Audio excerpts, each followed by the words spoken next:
ৰকিবুল হুছেইনে 24 জনৰ ব্যক্তিৰ নাম দিছিলে।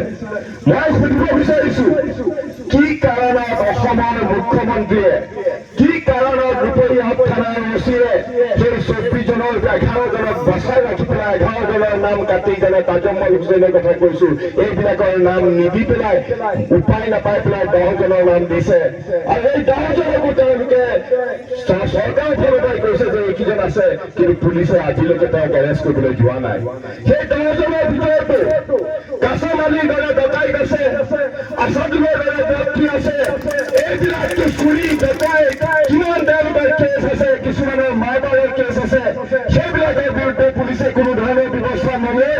আমাৰ গণতান্ত্ৰিকভাৱে আমাৰ নিজৰ সমষ্টিত অহা আমাৰ নেতা যিধৰণে আক্ৰমণ কৰিছে, এই আক্ৰমণ আমি কংগ্ৰেছ পৰিয়ালে কেতিয়াও সহ্য নকৰো। আৰু এই কথা আজি আমি সকীয়াই দিলো।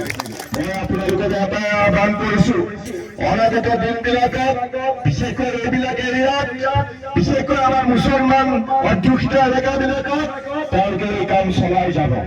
মই আপোনালোকক এটা কথাই কৈছো, অনুৰোধ কৰিবলৈ আহিছো আমাৰ গোটেই কৰ্মীসকলক যে আপোনালোকে ঐক্যবদ্ধভাৱে বিজেপিৰ এই ষড়যন্ত্ৰক আমি বানচাল কৰিব লাগিব।